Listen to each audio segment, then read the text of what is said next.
This is how it happened. Thanks, guys. Got the replay in there really, really quickly. As I said, cold tyres.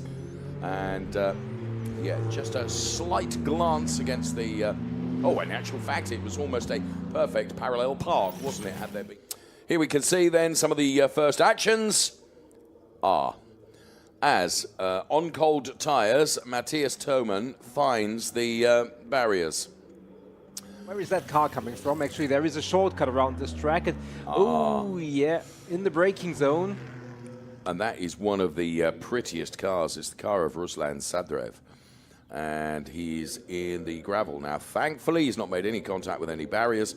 So for reasons of safety, that's why the session... And there is Laura Villars, our Shell M driver. Pirelli driver, apologies. And she is in the gravel and, yeah. And that is... That's just, you're on a knife edge, Nico. You're pushing it. Whoa, that was a big moment. Well done to our team for getting us that. A multiple 360 from Hassan Bousi.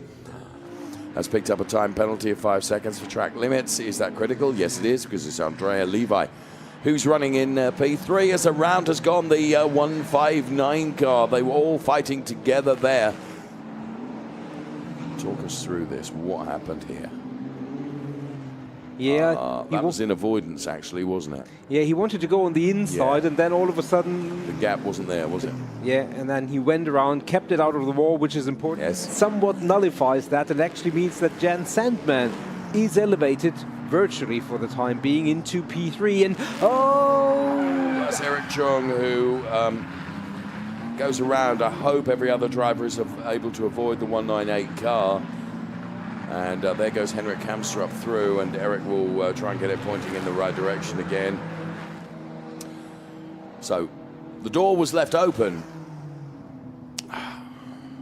Yeah, then Chung, when trying to turn in on the left, car a little bit unsettled, and he had to P4 or P5 almost.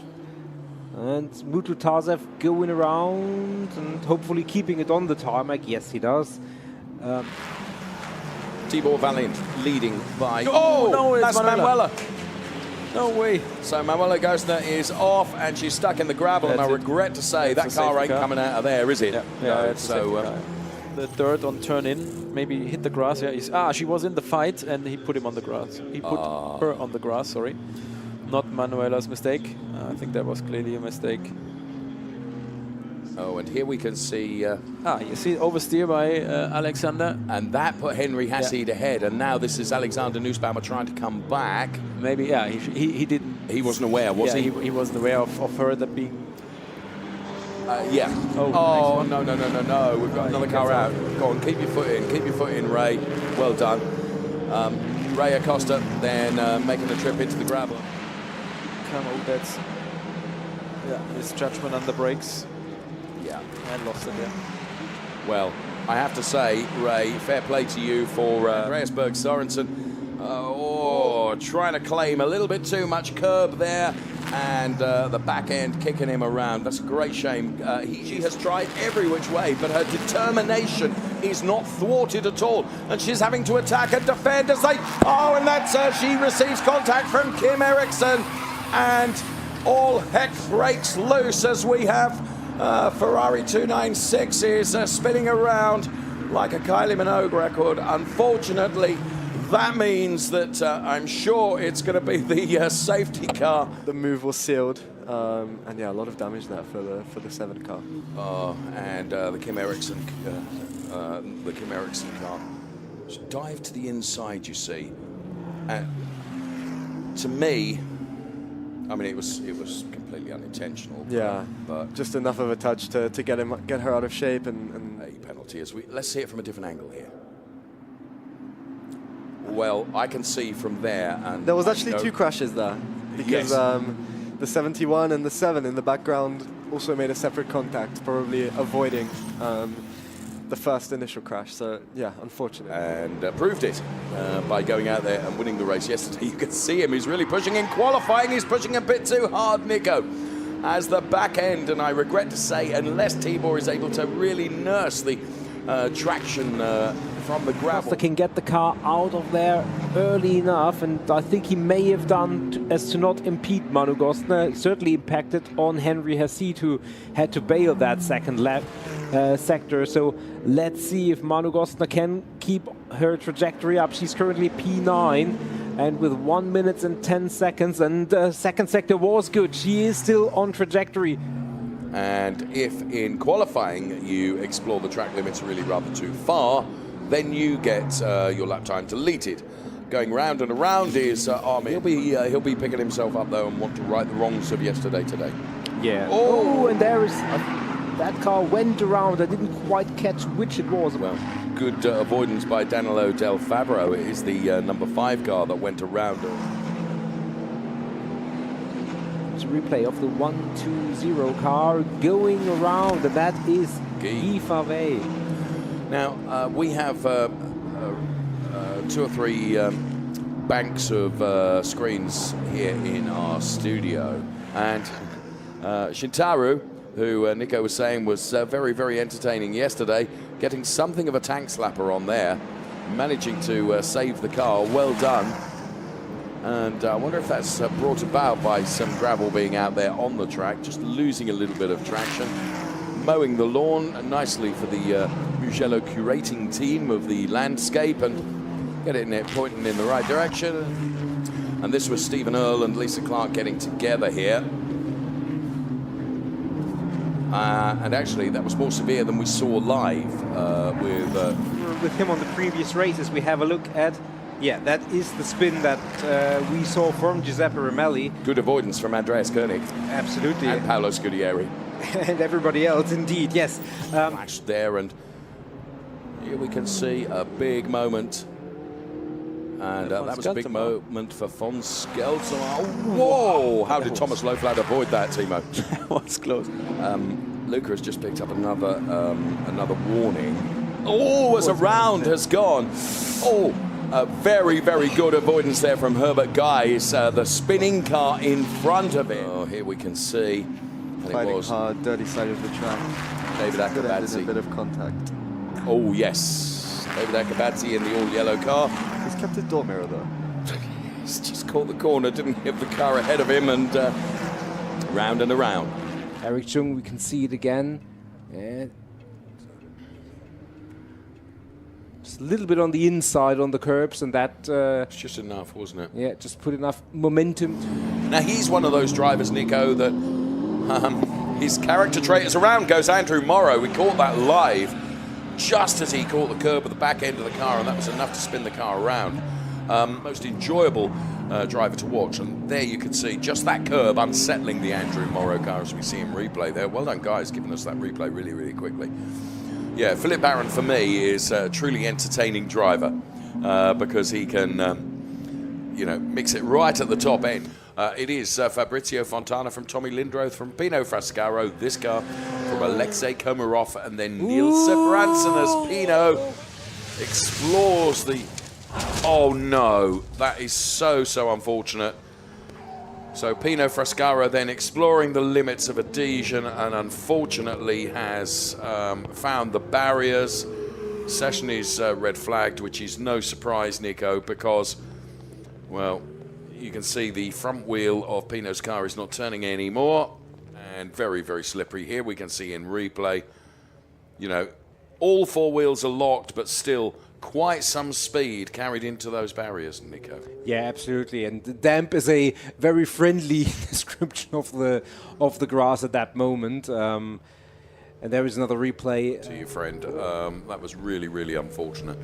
There are actually, the statistics do exist, Nico, which tells us, I don't have them to hand, but just how much water is pumped away by the wet weather tyres. It is absolutely extraordinary the amount of water that they can shift. But as you say, the less cars you have on track, that really pummeled the barriers, didn't it? Yeah, the less water you've got on track, obviously, the less of a good start from Andreas Koenig. And you can see that Zoe Skrimpias is already trying to put himself on the inside of the car. Oh, and Andreas Koenig gets sideways. Zoe Skrimpias then gets hit from behind. Well, it was always predicted that Turn 1 could be something of a pinch point. Certainly nothing from race control indicating that at the moment. Then there was something of a domino effect then because Andreas Koenig had gone around, and that meant that there were other drivers unable to find a way through, and you could see that I would suggest since... Probably, yes. And he hasn't crossed... Oh! That's so Scrimbias going around. Forgive me interrupting you. I just saw... I have to say, that must be the recovery of the day in terms of getting it turned around in the right place. Now, he's going to have to keep his foot in here, otherwise the car is going to get beached. And that's precisely what's happening. It's what a gravel trap is designed to do. Very curious. So in replay, that is Scrimbias going around. And unfortunately, it was his lightning quick reactions to recovering, but then he got caught out. Keeping an eye in the rearview screen. These cars don't have internal rearview mirrors. They have a big, big screen, which the drivers love as Andreas Koenig goes around. He just carried a little bit too much speed out of the final turn, lost the back end of the car, didn't make contact with the barriers, I think, kept it out. So it's here. And he just picks up a little bit of grass. So he was over the curb and onto the grass, and that just unsettled the back end of the car. I think he may have made contact with the front right-hand corner on the barriers, front left-hand corner, I should say. But lightning-quick reactions, data at their disposal, and also the latest weather radar, but it's very, very difficult to predict. So it is Henry Hassie leading from Motohiko Isasaki now, and the car has gone around. That is the von Skeltermark car. Always, it's always a gamble knowing what to do, and of course it's a gamble that's taken by not only the driver but the team as well. And that's why the von Skeltermark car went around, and that's why it's under investigation. In fact, to the inside almost of Motohiko Isasaki, and just catching a little bit. The problem is if you run over the curbs, I mentioned that the curbs are like buckets, aren't they? They hold water, and therefore all of a sudden you find the slick tyres are... Oh, and that was a big turnaround for Laura. Manages to get the car almost pointing in the right direction once again.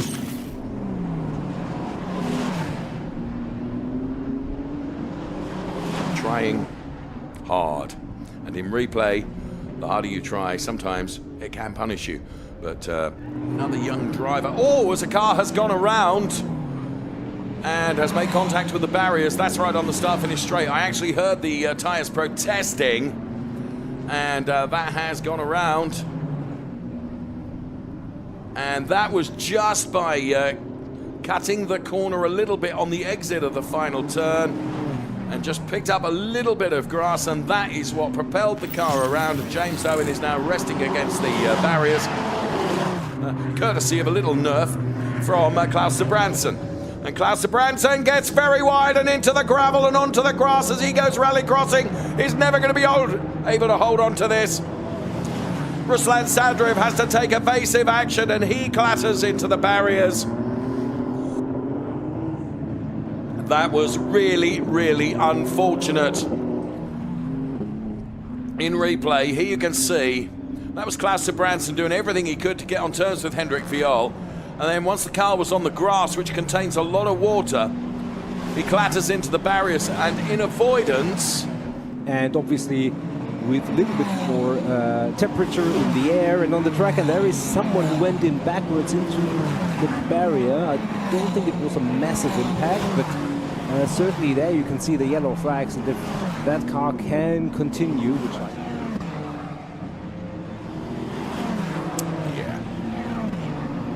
Wasn't actually pushing too hard, but what he did was just clip a little bit of the curb and grass, and that was enough to unsettle the car, wasn't it? Nico, forgive me. Indeed, red flag is out. And that's the reason why it's Hanno Laskovsky, Nico, who's beached in the gravel. Yeah. Got a clear track ahead of him. A 1:38.213 comes from Zoe Skrimpias. Please bear in mind, in terms of the points that you get, as that is a car into the barriers. Now that is, I think, Tal Alcher. Yeah, definitely.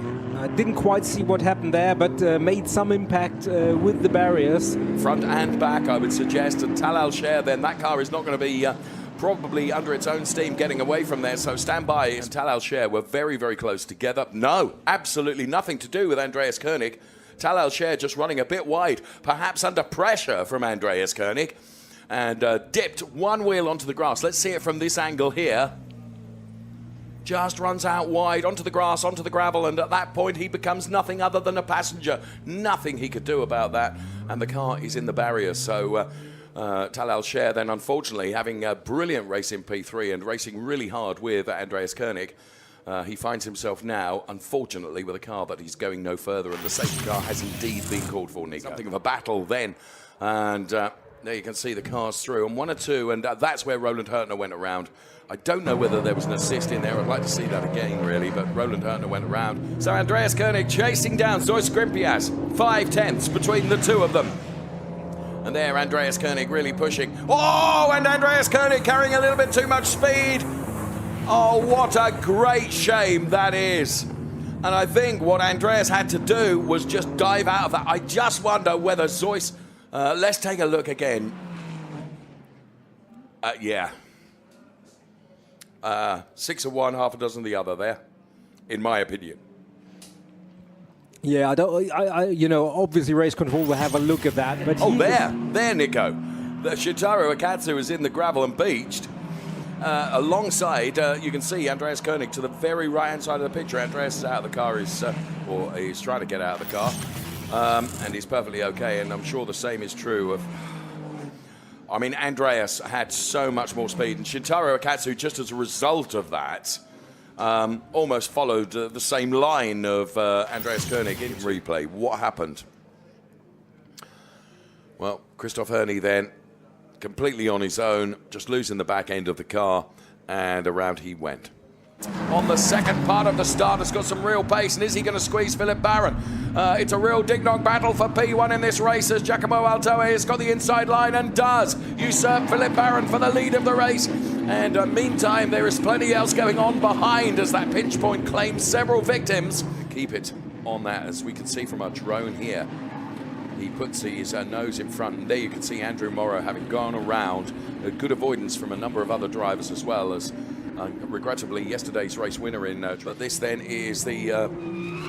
oh, I can hear something there, and that's the number 89 car of Klaus Zeb Branson, who was leading the AMS. He'd been overtaken by Marco Zanazzi, and I rather think that car is beached and probably is not going to be able to get out of there. So in replay... he's just carrying too much speed. He locks up. Hendrik Viol is able to take advantage, and that's just an error. It's not quite there, but now obviously Hanno Laskowski is in that sandwich, and he would like to make the move stick immediately, and he goes for it, and that was just... Oh, and James Owen just collects the rear wing of the Laura Villars car, which is side on. And please, we hope every other driver manages to avoid, and they do. And Laura Villars manages to get the car pointing in the right direction again. And Hanno Laskowski then diving to the inside here. I don't think Lara was even aware of the fact that Hanno was there. And here you can see James Owen takes avoiding action, but the car of Lara is still moving. And that's what just caught the back end. So James Owen, Trofeo Pirelli driver then, into the chicane. Piling plenty of steering lock on there, probably too much steering lock to try and control the slide, and around the car goes. So it was purely an error there from James Owen. 100 car fell foul of the barriers, and I think it did, Nico, because I think I can see some bodywork from the back of the car there. You can see him running out. Well, in fairness, no, he didn't make contact anywhere, and actually it's the colour of the gravel, perhaps, or a place or so. Eric Jong and Josef Schumacher with the daredevil move along the inside. And I have to say, clattering into a couple of cars, potentially in so doing. Car to the left-hand side, yeah, just diving in over the grass, and that is where Maurizio Pittori and Shahir both were victims of that move. Yeah. I'm sure race control will go for an inside dive. Right there. Oh, well, a round has gone gee, and in fairness, there was no assist there, Nico. Yeah, no, that was all fair, but that means he's dropped in quite a few positions. And he was just on a dirtier line, wasn't he, through the turn? Forgive me, as we see how France just on a dirty part of the track, I think. Something like that. I was saying Andreas Koenig has got a bit close. And did he do it on his own, or was there some assistance? Well, we're about to find out. I really rather think there was. Well, that's a great shame. He's already taken his drive-through penalty, so he's way further down the order than he was previously. But with 50 minutes... Andreas Berg Sorensen, forgive me, Nico. I just saw the back end of his car get loose. Otto Blank was nowhere near him. I don't think there was a touch between the two of them. I think he went round on his own. And in replay, there, Andreas Berg Sorensen just losing it. And sure enough, we have got a safety car. You'll see that on the screen in just a moment's time. So Andreas Berg Sorensen just losing the back end of the car. And that's right. We do now ascertain exactly what happened.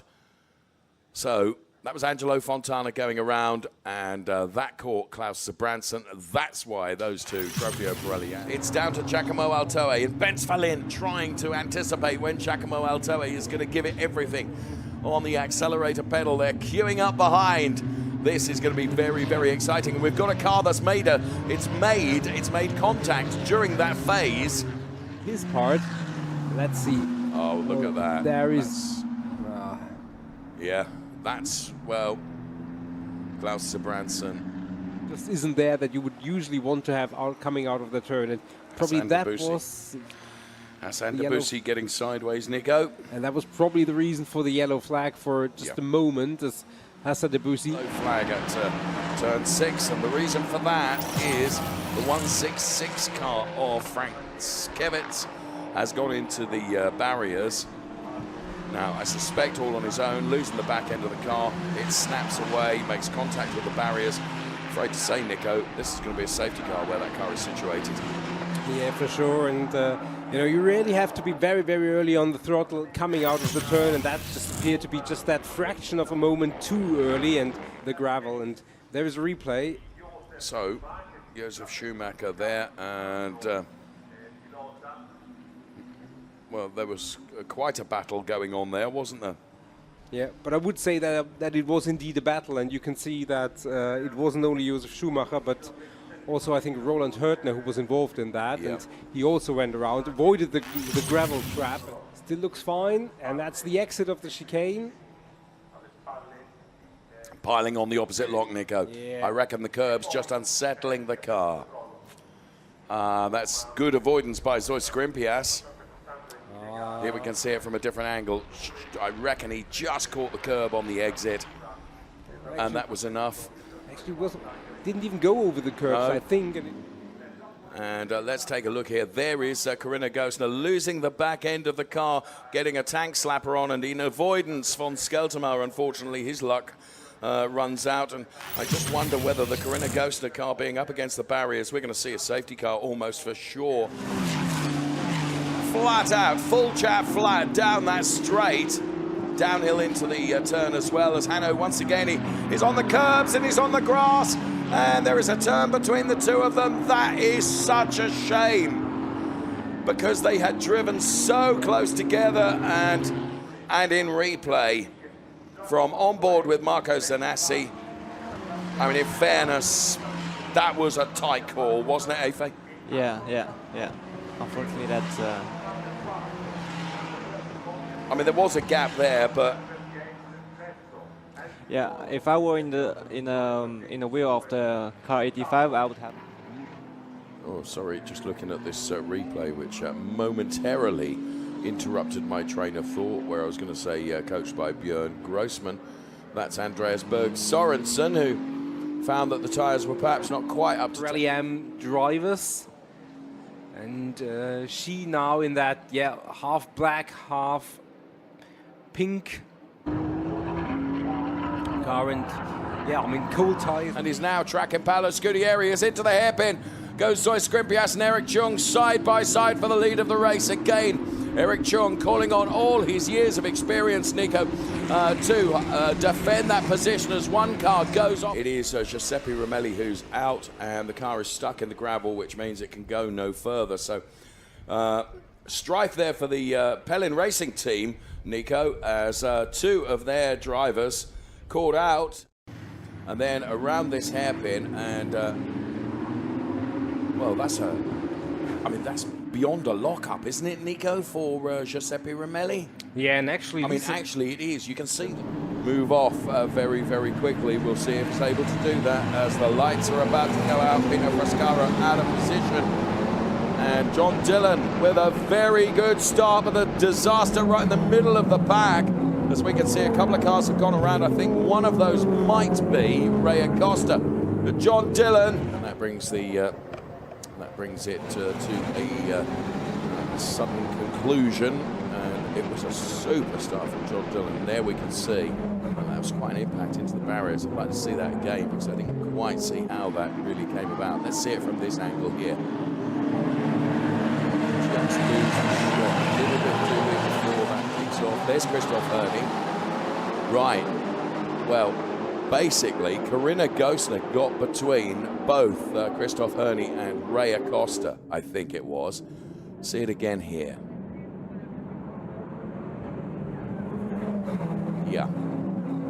Now, I reckon Andreas was just in the wrong place at the wrong time.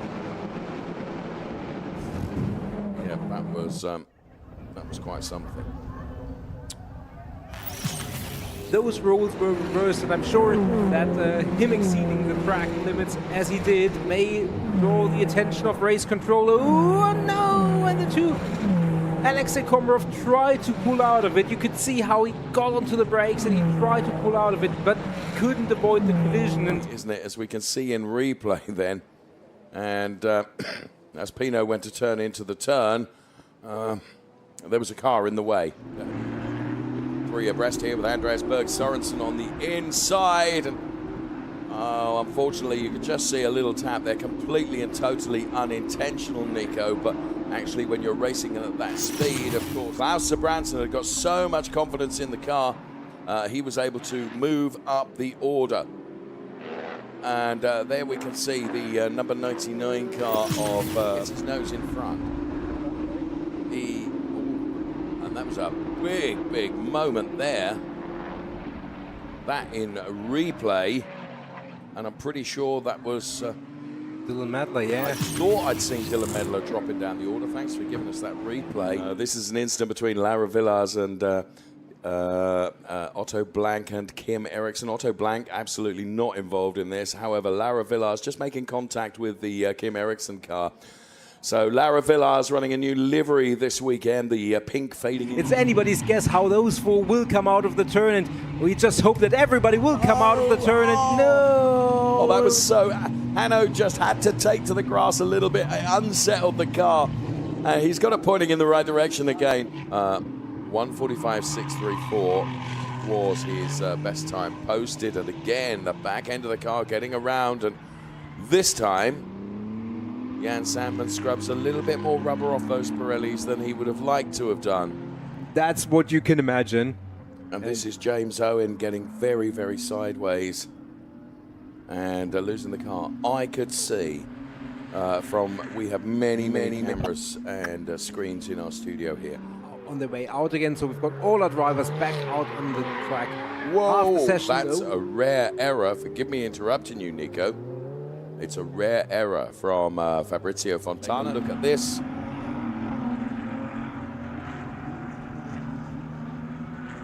Well, in fairness to Thomas Gosner, I stand corrected. There was a little bit of an assist therefore. As a round has gone, the 1-2-4 car, that's Talal Shayer. So Talal Shayer then, all on his own, I believe, and making contact with the barriers. And I regret to say there was something that you said earlier on, Nico, with regards to safety cars. Safety car. We will see. And this in replay. Oh, there you can see that strife for the 219 car, the 488 safety car, I would have thought. How did that happen? Well, he controlled it beautifully, but the back end snapped away under control, and that's why he finds himself in the gravel. Great shame, because the Bidstrup family have done a brilliant job on their debut here in the Ferrari Challenge this weekend. Again, and this was David Akabadze just having a look at Andreas Berg Sorensen here. And then on the curbs, I don't even know if there was maybe just the tiniest of touches between the two, because I think Hendrik Viol has got a black flag now. And that means disqualification. Oh, it's Marco Zanassi. Marco Zanassi has gone around Nico. what's happening in this race. I mean, I didn't see how it happened, how it originated, and he tries to keep the foot in. I think he's going to do it. Also, Hanna Laskowski has lost quite a few positions. I just got a little bit of a tank slapper, Nico. That's what it was. And they're into the barriers, but he had the foresight to keep the car moving, and he has returned out on track. No, this is in replay. So how did this look? You can see the sideways start there. That's the start of the tank slapper. He tries to control it.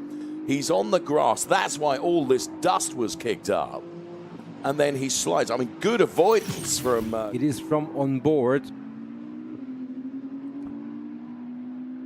And you could see it got out of shape once, and he seemed to control it, and then it got out of shape again. And I think that's a separate incident, actually, because that's not the one where he landed in the gravel. So he had another moment. You're and right. Maybe there was something with the order. We keep an eye on that as we take a look at some of the slow-mos, including Thomas Gosner. Having to pile on the opposite lock there to control the sliding back end. And like he does eventually. Yes, that was a pirouette that was probably not desired. Well, I'm not quite sure. And there is again, in any event, the Max George heavy spin here. And that is in the beginning of Sector 3. To the outside and around him before even the braking zone and the turning in point was reached. And Henrik Kamstrup is that? Yeah, and that was just a little touch side by side, and the car was just being very, very light at that moment, and that was all that was needed. So, interestingly, the Andrea Levy was... Oh, that was Andreas Koenig, isn't it? Yeah, and that was Andreas Koenig with a daredevil move on the Giuseppe Romelli car, and that... This is perhaps the closest battle as Stephen Earle dives to the inside of Lisa Clark now. And unfortunately, that didn't pay off for Stephen Earle. He loses the back end of the car. He goes around, allows Henrik Kamstrup to go through around the outside. I think Josef may have just missed his braking point. And that was enough, and Hassan Debussy has gone around. And that's really regrettable because he was doing such a good job there, and he was right in the mix. And Henrik Kamstrup ahead of Josef Schumacher now after many laps of trying to do it, and that was Hassan Debussy going around. It would have been good to see the replay. It is domination, and he's just seemed to take it all in his stride, Nico. And there is a replay of last lap effort and Hassan Debussy, and he turns around. I think it's fair to say it wasn't nearly halfway alongside. And take a look just before we finish that little question. Take a look at what went on here. So I think Fabrizio then, not Fabrizio, Pino Frascaro getting sent up into the air a little bit there through no fault of his own. He was kind of pulled out there. In replay, this is Faisal Shayer, who looked like he'd got a deflated tyre already. And that's why the 205 car went around. You could see it wobbling from the previous shot we saw. Over that P4 place, and I think Timo Glock has managed to do it. Then it is Klaus Zibranson, who is the best of the AM drivers. I think it's Hendrik Viol has gone around. He is one of the front-running Trofeo Pirelli AM drivers. He manages to get the car pointing in the right direction again. I think most cars are able to get going again. All the rest of the car need to be at the same speed as him.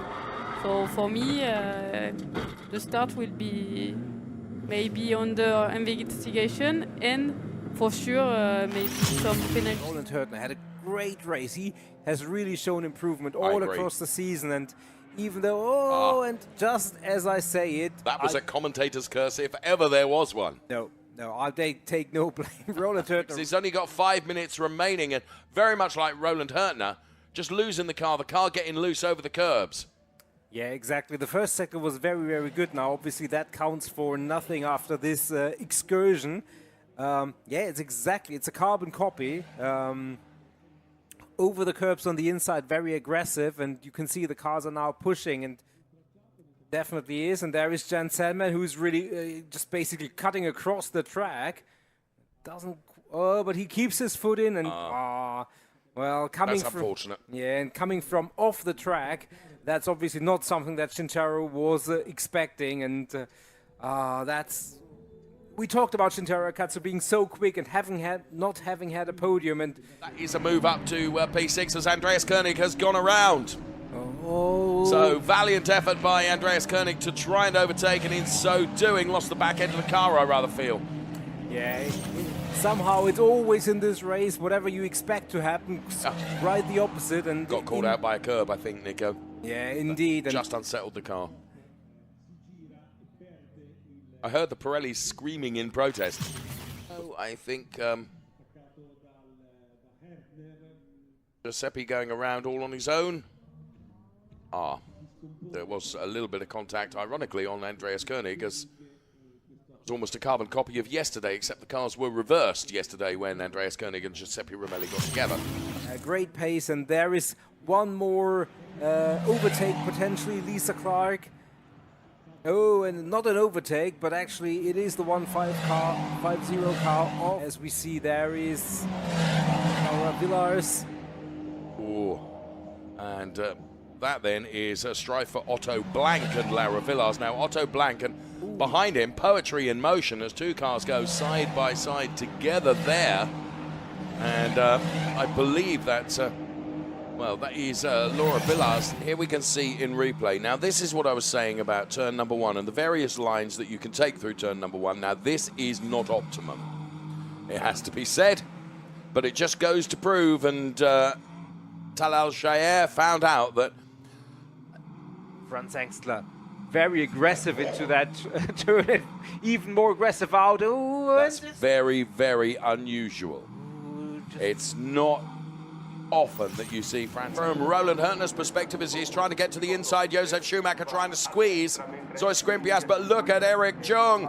Oh, but he just makes contact with the back end of Zoe Skrimpias, but he's able to go through. Meantime, having gone around is Shintaro Akatsu, I think, and having to take evasive action. Josef Schumacher and Zoe Skrimpias. Eric Chung then, there was a little bit of contact from Roland Hurtner on the back of Josef Schumacher. A lot of cars having to take avoiding action. Shintaro Akatsu having gone around. Alvaro Ramos. You can see it from an onboard perspective with Guy Favet here. And Guy, one of those drivers that had to slow, be aware of what's going on around you, and he was. And you can see there to the left-hand side, Roland Hurtner rejoins right in front of, he could sense that Andrea Levy was carrying too much speed. And there, going around, was the Louis Peruskia car. So in replay here, that's where it went wrong for Eric Chung. Just carried a little bit too much speed, lost the back end of the car. Thanks to the team for getting that replay to us. Right alongside Henri Acide. Henri has got the inside line. However, Andre is looking lively too. Who is going to get the best out of this? Well, one or two cars getting caught out there. Sadly, I did mention that it is something of a funnel.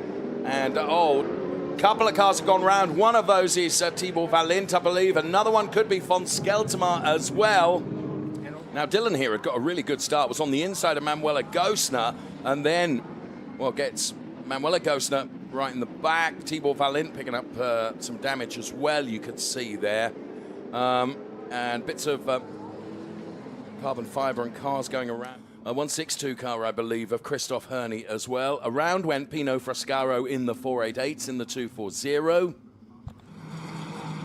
In the meantime, making his way back up the order is the number 13 car until Luigi Coluccio found himself pirouetting. It was Axel Sardigan that joined in that poetic double spin. You can see here in replay as he's chasing down, just catching the back on a curb there.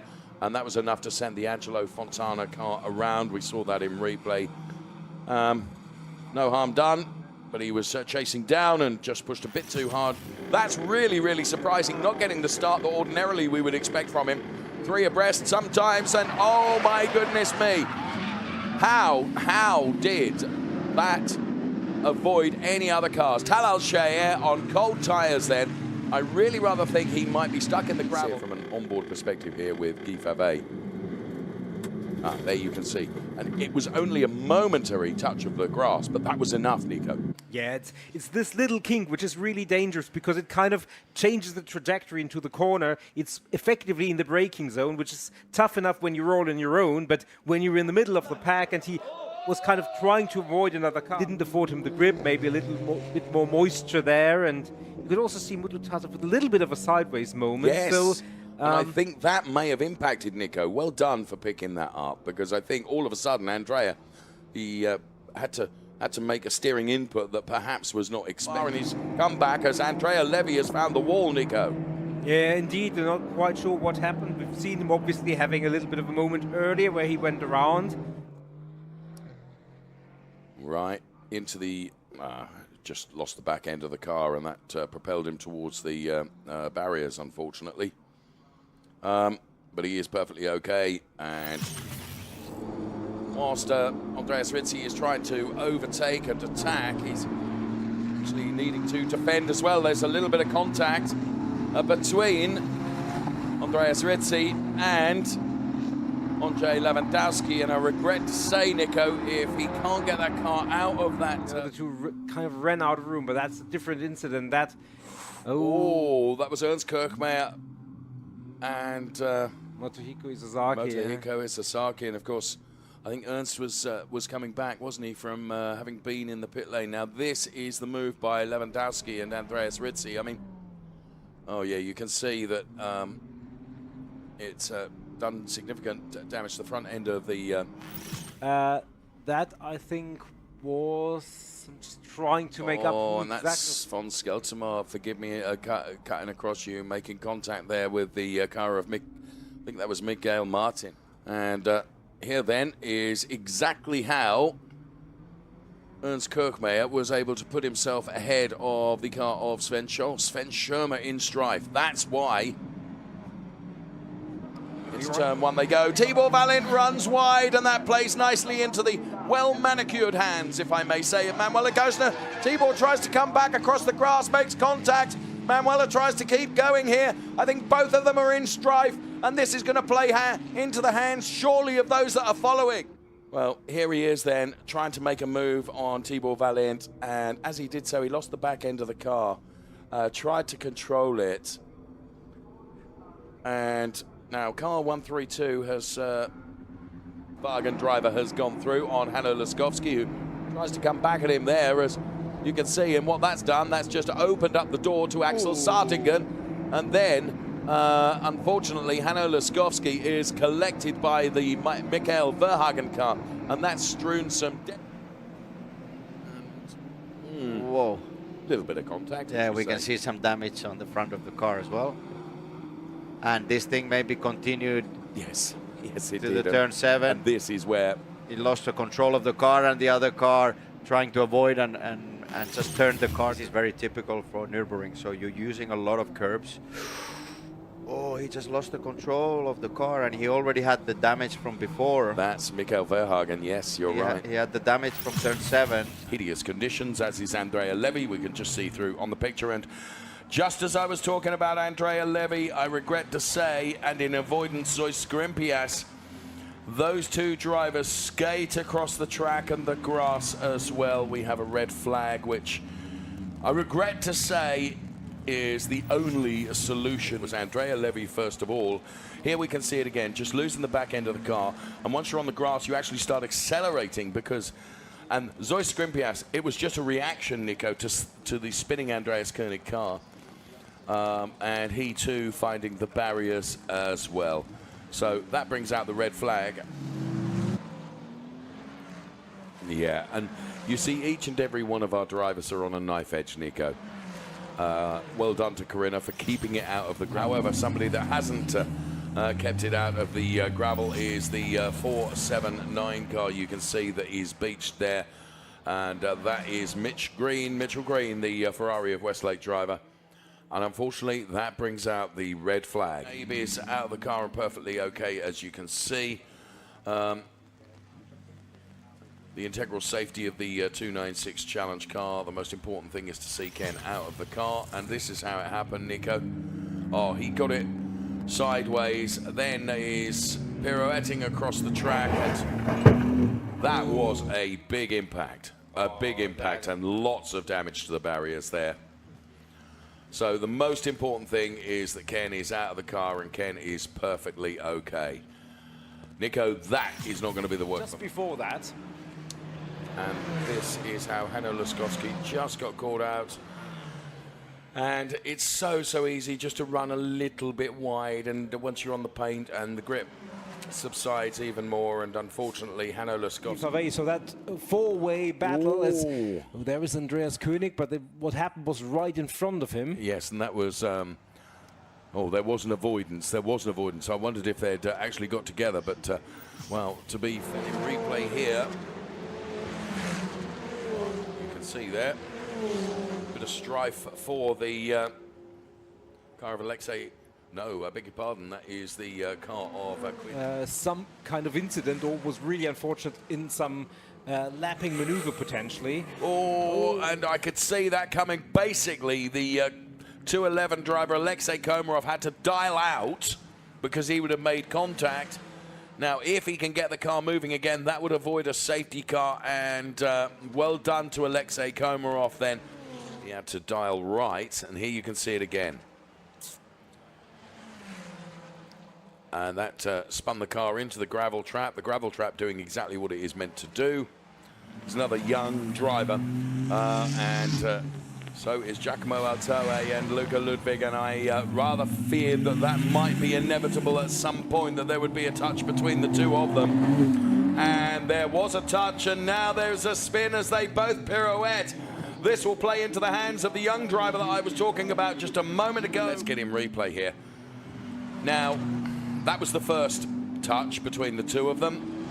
Then there was another touch. Then Giacomo Altoe came back on the inside, made a touch on Luca. That sent them both pirouetting around. Three remain the same as that. That looks like the Kim Eriksson car is in the barriers, Nico, with 5 minutes of this race remaining. Now, dependent upon where that is on the track, and yes, it is the number 10 car of Kim Eriksson. And once you're on the grass, you are nothing other than a passenger, particularly in these wet weather conditions. Thankfully, the integral safety is the replay. So Andrea Levy to the outside. I think he just caught the rear corner of Zoe Skrimpias, but that is only... We see the replay of it now. Andreas König diving to the inside. I think there was a gap there from the camera angle that we saw, but race control will take a look at that. Going up the hill, here is Hassan Debussy then on Stephen Earle in replay, and that sent both the cars round in pirouette. Again, there was a gap there initially, but Stephen then turned in probably at the place that he would ordinarily turn in, and Henri Acid absolutely determined right from the very start. He nailed the start perfectly and finds himself in the lead of the race. Extraordinary stuff as one car has gone off. That's Tibor Valent, I can see, who is out in the gravel, and I regret to say if he cannot get it out. And here we might be able to pick up I didn't quite see the start of that, Nico. I didn't realise we were going to that shot, but we were. Here we're on board with John Dillon.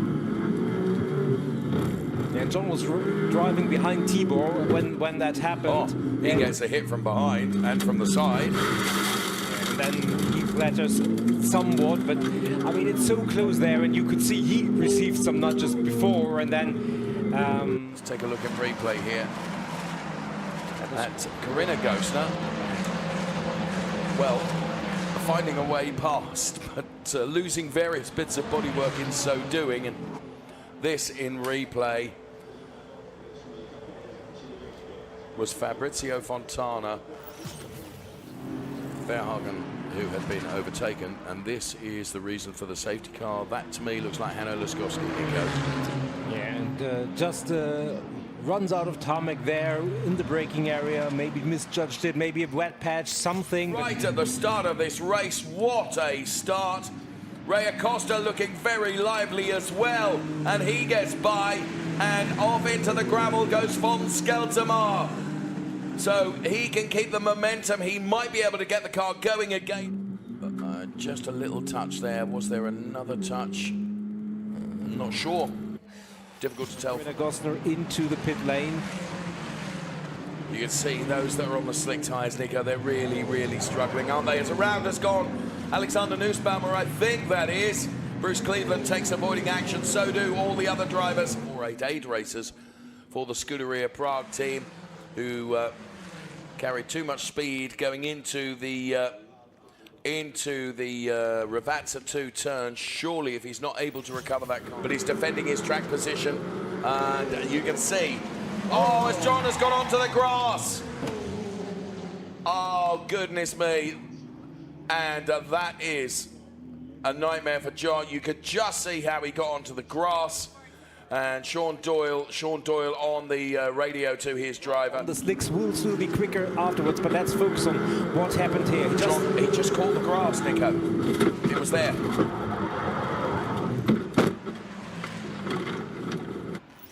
Well, John is out of the car and he's perfectly okay. That is the most important thing. He was going for an overtake on James Wyland, just caught the grass, and that was enough to spit the car out, Nico. You can see that Yasutaka is trying to defend the inside line here, but he will not be able to carry as much speed as he makes contact with Ernst Kirchmeier, and then ahead of the chicane, loses the back end of the car and is into the barriers. That for sure will be a safety car. The front end of the 140 car is really, really reshaped. So, wasn't it? And look at that. He's perfectly okay, out of the car. That is the most important thing. Various bits of 296 Challenge car now being picked up by the marshalling team. And here we can see it again. I mean, in fairness, he touched Ernst. Yeah, just a little bit of a side touch, side to side, and it's just when they're going through that little kink and they're so light, yes, that every little bit of rotation that gets into the car is really, really difficult to control at that. However, with his nose just in front, Giacomo Altoe and Luca Ludwig running through the gravel, that just really reduced his. So if it gets real wet, it's something that race control will have to look at if they intervene or if they. Oh, that's Klaus Branson. My goodness me! Across the grass where he was but a passenger at that point. That will be inevitably a safety car. Who did he collect? And it was Luigi Coluccio, I think. Sorry. Thank you, Nico. Let's ride on board with him here. Well, I think you're right, it is Luigi Coluccio. I mean, you know, that was just Luigi was just happened to be in the wrong place at the wrong time. He's actually increasing sideways in terms of speed across the grass. Through no fault of his, he can't control the car on damp grass, and unfortunately, the impact on Luigi Coluccio